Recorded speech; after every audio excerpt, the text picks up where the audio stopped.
So hello guys, मेरा नाम है तुपल चौधरी और आपका भी स्वागत है मेरी यूट्यूब चैनल पे। આજે હું તમને તમારી સ્કોલરશિપ આવશે કે નહીં આવશે અને આવશે તો ક્યારે આવશે તે ચેક કઈ રીતના કરવું અને સ્કોલરશિપની ક્વેરી તમે સોલ્વ ન કરો તો શું તમારી સ્કોલરશિપ આવશે કે નહીં આવશે અને તમારી પ્રોફાઇલના સ્કોલરશિપમાં જે સ્ટેટસ બતાવેલ છે તે શું છે તેના વિશે હું તમને જણાવીશ।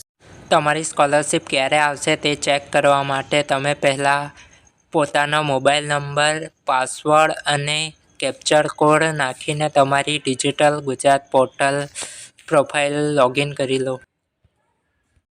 હવે તમે મેન્યુઅલની થ્રી લાઇન પર ક્લિક કરો અને નીચે સર્વિસ પર ક્લિક કરો। સર્વિસ પછી સ્કોલરશિપ સર્વિસ પર ક્લિક કરો।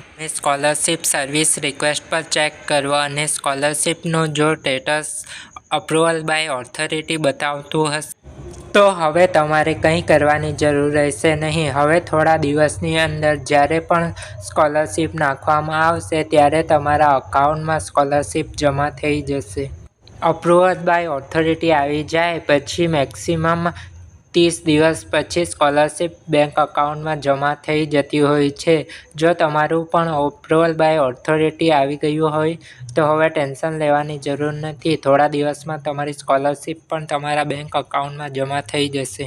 હવે સેકન્ડ નંબર પર તમારું સ્કોલરશિપનું સ્ટેટસ જો રિસીવ બાય પ્રિન્સિપલ બતાવતું હોય એનો મતલબ એ થાય છે કે તમારા સ્કૂલ કે કોલેજ કે ઇન્સ્ટિટ્યૂટના પ્રિન્સિપલ પર તમારું સ્કોલરશિપનું ફોર્મ સફળતાપૂર્વક પહોંચી ગયું છે। હવે જો તમારી સ્કોલરશિપનું ફોર્મનું status application pending at office level બતાવતું હોય તો એવું થશે કે તમારી સ્કૂલ, કોલેજ કે ઇન્સ્ટિટ્યૂટ દ્વારા પ્રિન્સિપલ દ્વારા તમારું ડોક્યુમેન્ટ એન્ડ સ્કોલરશિપનું ફોર્મ વેરીફાઈ સફળતાપૂર્વક થઈ ગયું છે અને તમારા ડોક્યુમેન્ટને ઓફિસ લેવલ પર મોકલવામાં આવ્યા છે। અને હવે જ્યાં સુધી તમારા સ્કોલરશિપના ફોર્મ ઓફિસ લેવલે વેરીફાઈ ન કરવામાં આવે ત્યાં સુધી તમારું સ્કોલરશિપનું સ્ટેટસ તમને એપ્લિકેશન પેન્ડિંગ એટ ઓફિસ લેવલે બતાવશે। અને હવે જો તમારી સ્કોલરશિપનું ફોર્મ ઓફિસ લેવલે પણ અપ્રુવલ થઈ જશે તો તમારી સ્કોલરશિપનું સ્ટેટસ અપ્રુવલ બાય ઓથોરિટી બતાવશે અને થોડા દિવસની અંદર તમારી સ્કોલરશિપ તમારા અકાઉન્ટમાં જમા થઈ જશે। હવે સૌથી ખાસ નોંધ લેવા જેવી બાબત એ છે કે જો તમારી સ્કોલરશિપના ફોર્મના સ્ટેટસમાં પણ ક્વેરી બાય ઓથોરિટી એવું કંઈ બતાવતું હશે અને કોઈ ક્વેરી આવેલ હશે, જો તમે તે ક્વેરી સોલ્વ નહીં કરશો તો તમારી સ્કોલરશિપ ક્યારે પણ જમા થશે નહીં।